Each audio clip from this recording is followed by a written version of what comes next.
your daily podcast on the Iowa Hawkeyes. Part of the Locked On Podcast Network, your team every day.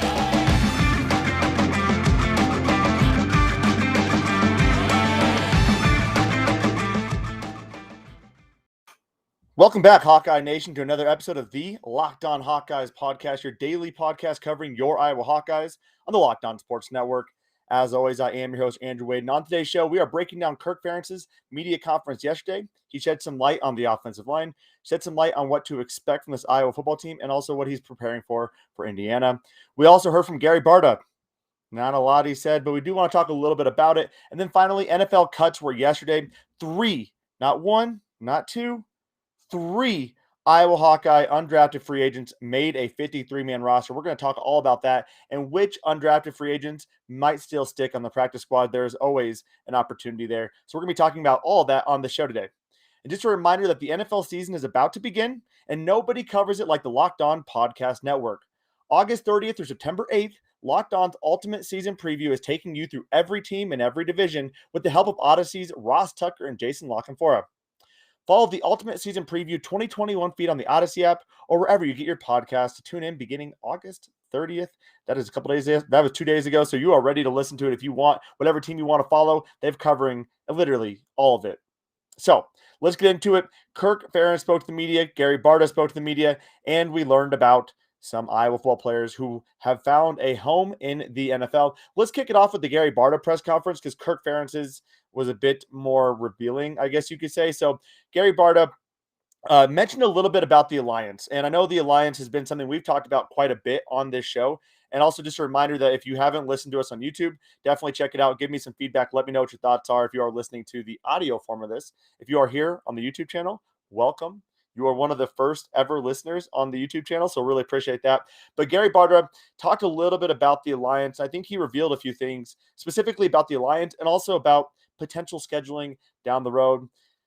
He said, as far as expanding and how the Alliance kind of came to be, the Big Ten did talk about expanding. So when we were having those conversations, which team made sense for the Big Ten to take? Was it Oklahoma State? Was it to go to the Pac12 and try to take Stanford? Was it to go to the ACC and try to take University of North Carolina, right? We had to factor in different things, whether it was AAC certified, whether it was a tradition-rich school from a overall sports perspective, not just football, not just basketball, which is kind of how Oklahoma State got knocked out of it from the AAC certification piece. Geographically speaking, what made sense? It sounds like the Big Ten did have those conversations. And ultimately, at the end of it, they didn't really want anyone. They basically, what he said was, we didn't identify somebody that we are ready to go forward with. That includes Iowa State. That includes Kansas. Includes Oklahoma State, which we knew was kind of never going to be a thing after we thought about it a little bit more. And he said, so we started talking to other people, other divisions, other conferences, and the Pac-12 and the ACC had similar thoughts, similar approaches to research and academics and athletics.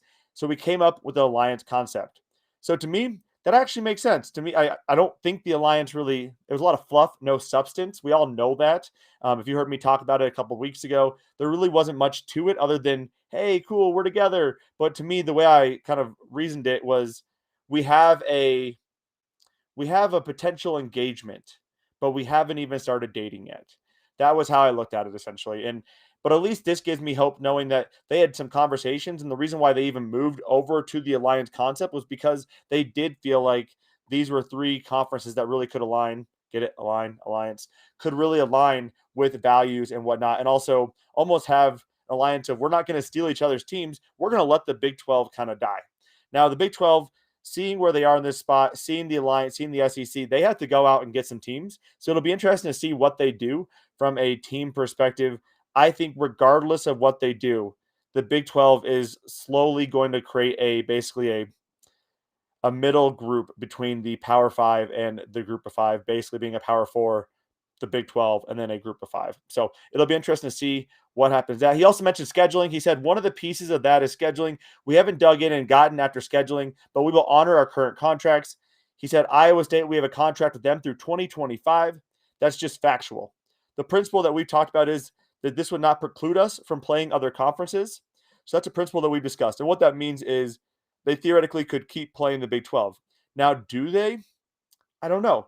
if you have a game versus the ACC each year, you have a game versus the Pac-12 each year, and you have 9 Big Ten games, you need to have an easier non-conference game as that last game. If you do 8 Big Ten games, it opens up a little bit, but Iowa does like to play 1 to at least preferably 2 somewhat cupcake type of games. He did mention the fact that they've talked to Jamie Pollard about Iowa State, but he also mentioned the fact that this is not concrete right now. He cannot predict the future. He said, I can't predict the future, so I can't go beyond where we are today other than what I just stated, which was, and Jamie Pollard and I have spoken about this and other things as the world of college sports has been shifting and changing. I said before, and I'll say it again today, I think the Iowa State Cy-Hawk matchup is good for our state, good for college football and college athletics. But again, not exactly tying himself to that Cy-Hawk game. He's looking at it as, yes, we have this as an opportunity, but maybe we want to do the Pac-12. Maybe we want to do the ACC. I know there's a contingent of Iowa fans out there that would really love to not play Iowa State, and not because they think Iowa State's really good. It's because they feel like it just makes more sense for Iowa to get other teams on their schedule. It doesn't add a lot of value. And typically it hasn't added a lot of value to play Iowa State, except for now. This year it's going to be a very good game. I'm really excited for Iowa State. If Iowa can pull out that W, that'll be huge for Iowa's season going forward.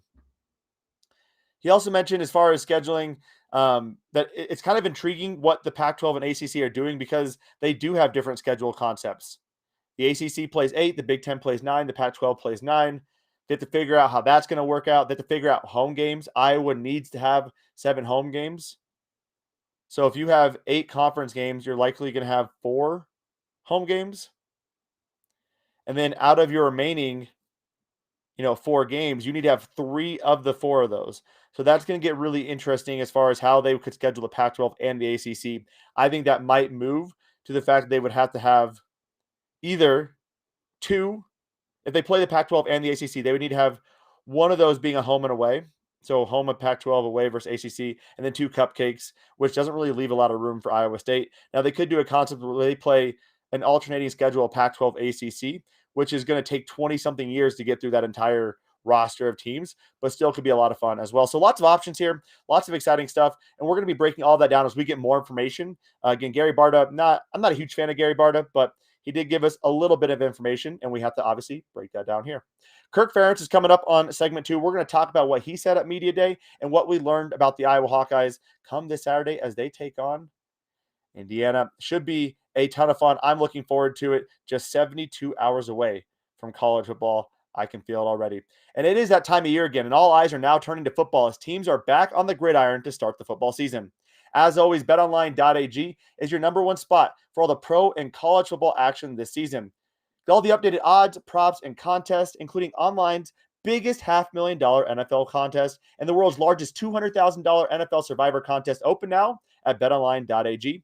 So head over to that website or use your mobile device to sign up today and receive a 100% welcome bonus. And also, if you don't want to use the promo code Locked On for that 100% welcome bonus, use the promo code NFL100, which will get you a refund of up to $25 when you make a bet on the season opener between the Tampa Bay Buccaneers and the Dallas Cowboys. Again, BetOnline.ag is the fastest and the easiest way to bet on all of your favorite sports, from football, basketball, boxing, right to your favorite Vegas casino games. Don't wait and take advantage of all the great offers available for the 2021 season. BetOnline.ag, your online sportsbook experts. And we are going to get into Kirk Ferentz's media conference. Had a lot of great things to say. I always love hearing from Kirk.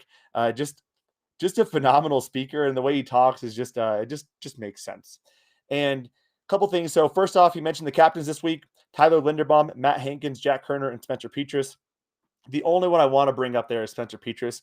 The ability, or the being named captain in this situation, I think is really huge and shows the growth that Spencer Petrus has made. We've heard a lot about Spencer and what he's done for this team so far this offseason. Players have spoken highly, highly, highly of Spencer Petrus. Now, I was very down on Spencer last year, as was a lot of Iowa Hawkeye fans. I had every single game, I had Iowa Hawkeye fans in my mention saying, why are they playing Spencer? And every Monday, we broke it down with Matt Vandenberg with our Monday morning recaps with Matt. Just a little plug there. This Monday, we got Matt on the show as well, again, breaking down every single game this season. But with Matt, he kind of talked a little bit about we don't know everything that's going on behind the scenes, and it's very difficult to play quarterback in Brian Ferentz's offense. I did not realize, again, he was out so much last season, basically didn't have an offseason, didn't have a preseason, had nothing, and then went and started. That can be very difficult. And, Kirk even spoke a little bit about that as well. I thought that was kind of interesting, mentioning the fact that Spencer, he said, it's night and day comparison, really, from last year. Last year, he went into the season pretty much cold, no spring ball, no camp, and now he's got 8 games under his belt. But he's also had a lot of time to practice beyond those 8 games and watch himself perform and learn more about himself. Again, high praise coming out of camp for Spencer Petrus, and really he has separated himself. So if you are one of those fans, really excited about the possibility of Alex Padilla or Deuce Hogan, you might want to simmer down a little bit. It is not going to be a one interception pulling Spencer Petrus type of situation. It is going to take a little bit more time before Spencer would get pulled if he doesn't play well. But I'm looking forward to seeing how he performs against a very tough Indiana secondary. And he is going to have a difficult challenge playing with a pretty new offensive line. Tyler Linderbaum is the only guy Kirk Ferentz would really commit to starting on that offensive line. He said, I'm pretty sure Linderbaum will be playing center, and we'll be playing 6 to 8 guys during the course of the game. And we need to learn more about them and how they're going to perform. And this is quite a test because Indiana is very multiple in what they do, and they're very aggressive in what they do as well. They bring a lot of pressure, and add to the mix, they have a lot of new incoming transfers that makes it a little bit difficult. So it puts a lot of pressure on those guys up front. What that means, again, we talked about this. Jack Plum is going to be at left more than likely. Cody Ince is going to be in the middle next to Tyler Linderbaum alongside Justin Britt. And then on the other side, we are going to have Nick DeJong. I also am willing to bet we see Mason Richmond. I'm also willing to bet we see Connor Colby. And maybe Josh Volk, maybe Tyler Ellsbury. Those are the guys we're probably going to see in that 6 to 8 guy rotation, especially Mason, especially Connor Colby. I expect to see those guys in there for a couple plays, which will be huge to get some of those freshmen some playing time.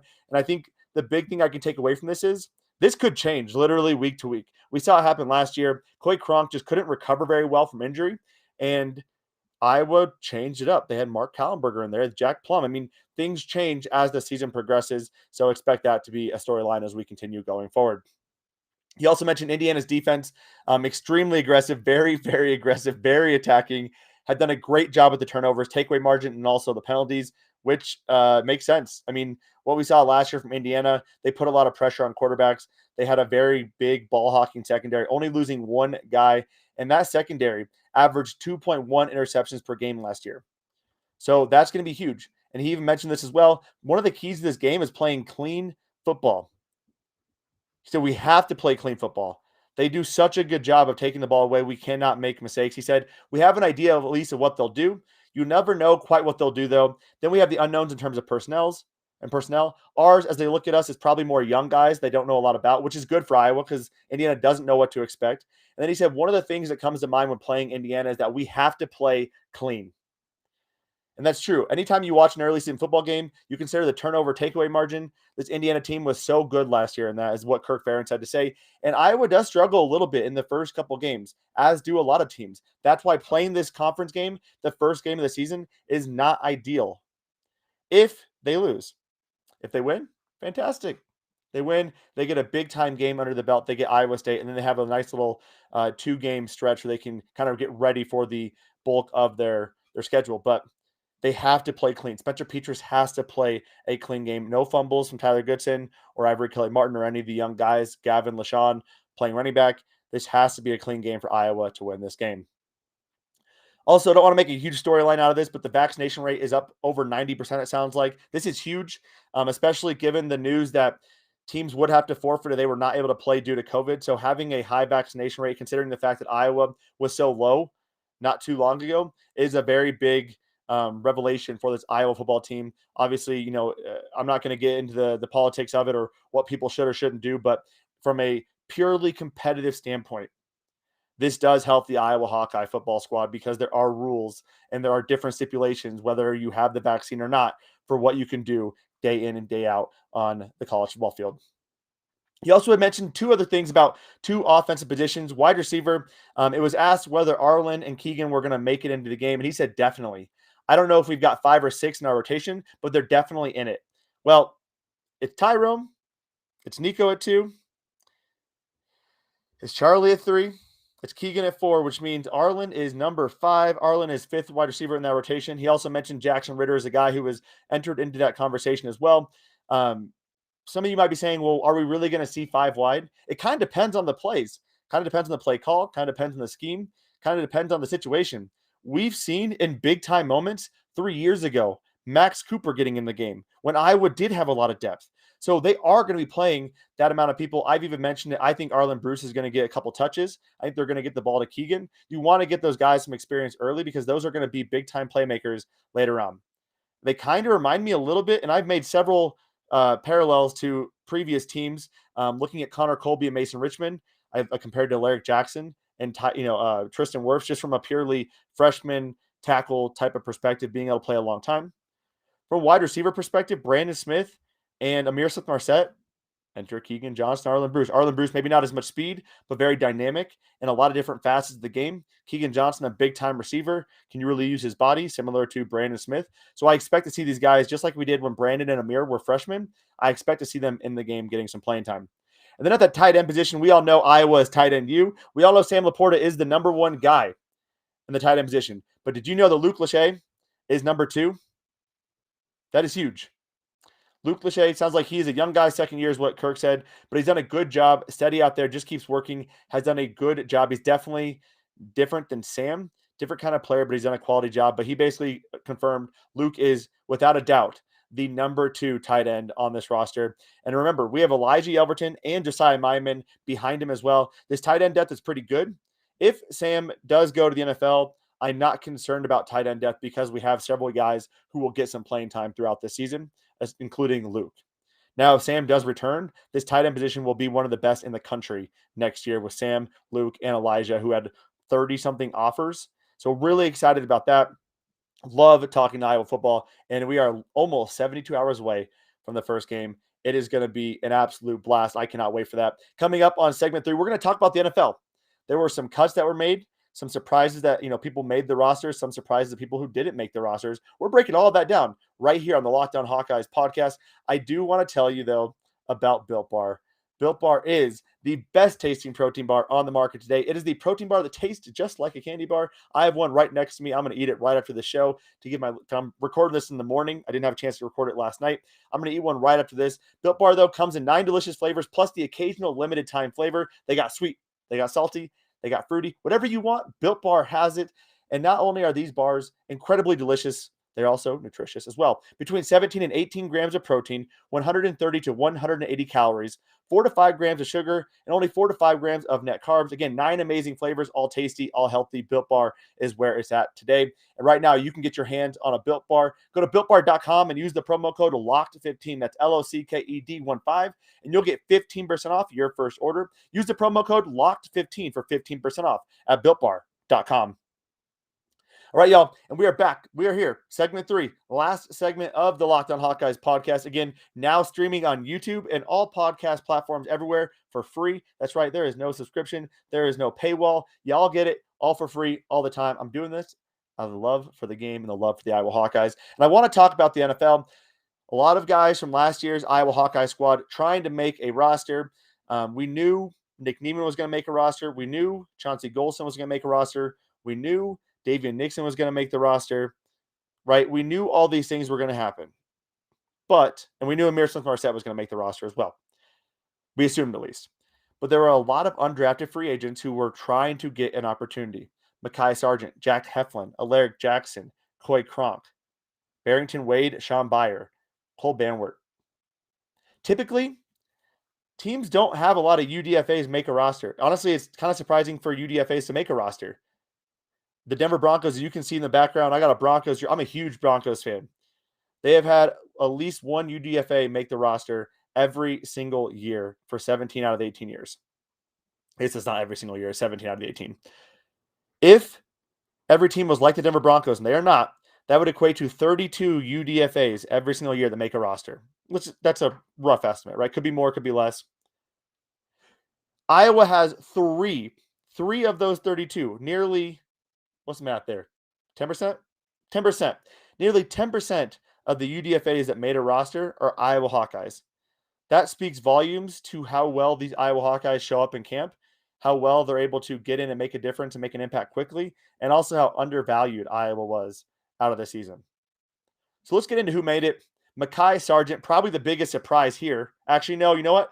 Jack Heflin is undoubtedly the biggest surprise. A former, NIU player, moves over, plays for Iowa, starts at Iowa, doesn't get drafted, doesn't have a lot of high prospects. When I was talking to Matt Miller of the draftscout.com, he mentioned that Jack Heflin, a guy not going to make it anywhere, right? Just a camp body, that kind of thing. Jack made the Green Bay Packers. He had a phenomenal camp. He got several backhanded compliments to a degree, just wasn't movable. He was able to take up multiple blockers, which is what he did at Iowa. I think he was a bit overshadowed by Davian Nixon, a little bit undersized, but he proved that he could do it, and he proved that he could do it for the Green Bay Packers. Making that roster was huge for Jack Heflin. The second biggest surprise, Mekhi Sargent. Tennessee had a very loaded backfield. I talked to Tic Tac Titans of the Locked On Titans podcast, Tyler Rowland, and I asked him about Mekhi Sargent, and he said, Mekhi has played well, but the chances of Mekhi making this roster is slim because there's so much running back depth. People thought the Titans pretty much had it figured out what their running backs were going to be. Mekhi Sargent put a wrench in that situation, being one of the best running backs in this preseason. Mekhi Sargent making that roster has made a huge fan out of several Tennessee Titans insiders. I'm very excited to see what Mekhi Sargent can do, just continuing to prove people wrong, right? Iowa Western has to win the starting running back job, loses the starting running back job, goes undrafted, doesn't test well, and is now going to be playing for the Tennessee Titans. Love that. And then finally, Alaric Jackson. That one doesn't surprise me at all. Alaric Jackson was a guy who was getting first-round buzz going into his junior season. Struggled a little bit at the Senior Bowl, playing the inside guard position. And, people were kind of concerned about what was his ceiling. But his floor is pretty darn good. And for a backup tackle, you have to be appreciative of that. And I think he went to a great spot with the Chargers. He makes the team. Again, 3 undrafted free agents making it is very unheard of. Very exciting, though, nonetheless. Now, let's go through some of the other guys who were cut. Brandon Smith, Cole Banwart, Mike Daniels, Barrington Wade, Sean Byer, Jake Gervais, Nate Stanley, Clay Cronch, Lil Johnson, and James Ferentz. Casey Creeder was also cut, but he's resigning with the Giants. These people do have an opportunity to be claimed by other teams. Waivers are going through at 3 p.m. today. I think that's Eastern time. And there are 16-member practice squads. It's not very often we see an Iowa Hawkeye football player get cut and not make it to a practice squad, if we're being completely honest. So I expect most of these guys to end up here, but we'll break it down. Jake Gervais, a guy who moved to linebacker, probably just needs a bit more time to continue building that skill set. Definitely has the athleticism, but I expect him to be back on the practice squad. Sean Byer had a really nice camp, made several really good plays. I expect him to be back as well. Barrington Wade, Denver really liked Barrington after claiming him off waivers. I would be surprised they don't welcome him back. Sounds like they are going to try to, according to their NFL insider. Cole Banwart, I haven't heard as much about Cole, but when I talked to Tic Tac Titans, he was really impressed by Cole and what he could do. They definitely need some depth there on the offensive line, and having him for another year on the practice squad would be a very big advantage to them. And Brandon Smith, according to several insiders, they expected Brandon to clear waivers, and then the Cowboys were going to sign him to the practice squad.